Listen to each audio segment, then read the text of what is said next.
How do you guys look at your blog as being something that's to help people who are stuck in these roles? Because it's about trauma. For mine, a blog is basically the way they started out. It's like an online diary, basically. And so for me, the way that I write my blogs, I write them as a diary to kind of help get things out, but in a less. I'm still pretty vulnerable, but I don't share everything, believe it or not. But the way that I write those is to give my experience that people can relate, and I try to be vulnerable with the feelings that I have and the way that I react to those feelings and stuff like that, because I want people to be able to be like, to relate to that and be like, oh, well, I do that too. And then I also put how I deal with it on there so people who might be able to relate can see how I deal with it and can maybe try to get those, do the same thing. And So from a perspective of, I have been here, let me show you what I went through. yes, let me show you what I went through and what I'm doing to try to change it. Yeah, basically. sure. So it's vulnerability. Yes, vulnerability is your biggest strength. That to me, like In helping others, it certainly nothing can be. stronger and more beautiful than vulnerability. And it's hard. It's hard for me to write a blog. It's hard for me to click that share button on Facebook because everybody's going to be seeing all these things. And so, but it's important. It's important. I feel led to do it, and I want to help other people.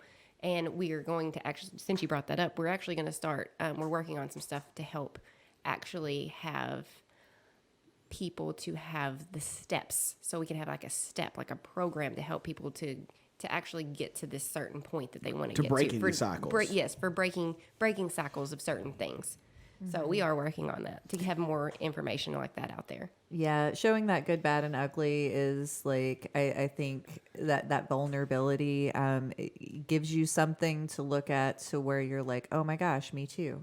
You know, yes. that feeling of like somebody's traumas or their Thought processes, their hang-ups, their crazy Yeah. resonates Yeah. with yours, and Yeah. you're like, oh my gosh, that it makes you feel a little more normal, I guess. Maybe that's not really the word I'm very looking free. for. Understood. Understood. Heard. Yeah. Yeah. Heard and understood. Yeah. Yeah. Word. It's such a big deal. It is. It's huge, and that's the first step for me. Really, like finding those different ways of somebody hearing and understanding me helped me to better hear and understand myself Yes. instead of just being super judgmental and like, you And know, being stuck inside your own head all the time too. Yeah. absolutely. Yeah.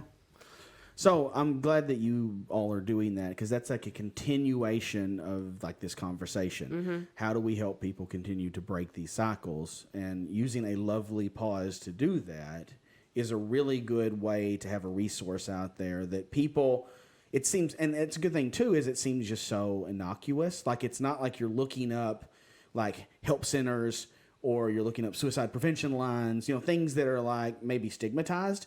This is like a conversation with somebody who has been through something similar. Yeah. And it's so it doesn't feel like you're in such a desperate situation. It's not like a big step. It's a small step Yes. to starting to open your mind to the idea of something different.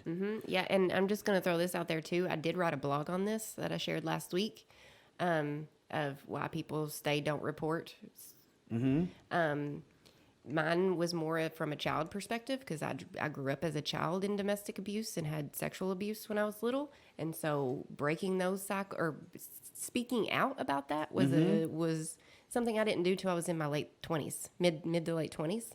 So it kind of gives my perspective from a child that went through that type of stuff and a child that went through domestic abuse, and why as a child I might not have said something, and why today still I really haven't said a whole lot. I said things, but not huge details, and why.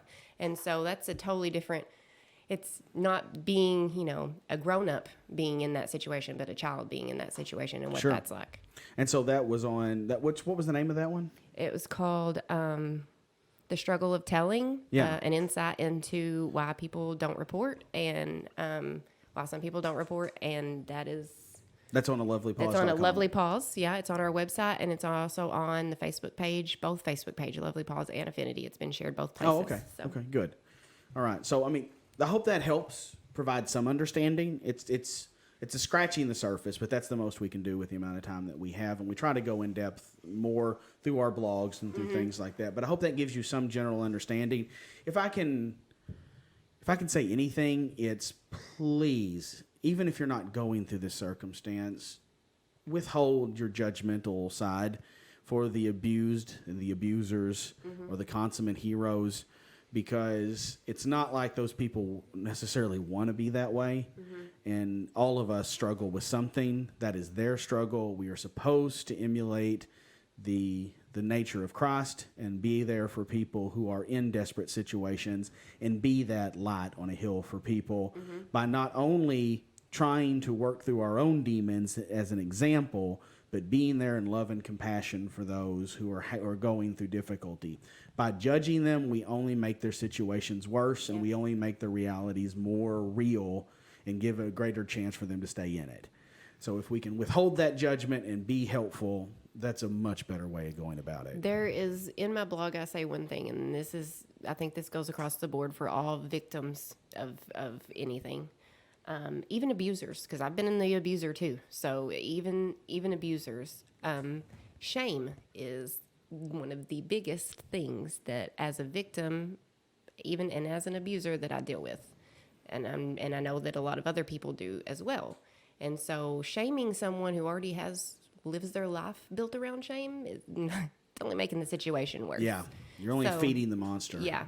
So helping them and showing them a different perspective and showing them that not everyone is the same is the best way. That's one of the ways, one of the things I hate hearing the most is that machismo idea of, let's just beat people that are abusers. We'll just beat the abuser out of them. And I was like, that's how they became abusers in the first place. I mean, that's not going to change anything. That's just going to beat show it into them. That's just validating them Yes. is what you're doing. Yeah, because all you do is if you beat somebody who's an abuser and you beat them good, you just make them feel more weak. And what do they do when they feel weak? They go beat up people that are weaker than them. They try to feel more powerful. And the cycle continues. So yeah, that a whole machismo idea of let's just beat these people.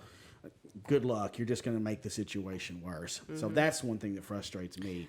We all have our cycles that we are in, and I really appreciate that in this conversation. Like, we are definitely standing with the abused, but also there are many people that are in the abuser position that have unhealed, unworked trauma, and they are in cycles. And if you are one of these people, if this resonates with you, you know somebody, you aren't beyond help. You aren't beyond doing better. And if it's something that you feel called to do, that your heart is pulling, and I hope so, you know, like we all need to do better in our own ways. And, you know, reach out and get that support. We all need it. Absolutely. So if you want to reach out to us, you can always reach out to us on our Facebook page, Affinity Counseling Services. That's AFFINITY. You can call us on the phone, 870-324-5122. Or, you know, you can just message us on Facebook. I answer those too, whatever it is. Kendra, did we have any questions or comments that we needed to field today? Not really.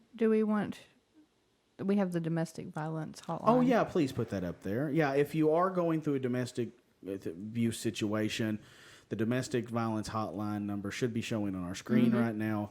And that's just a way to reach out and begin the process of help if you're in a more serious situation where you need immediate professional assistance.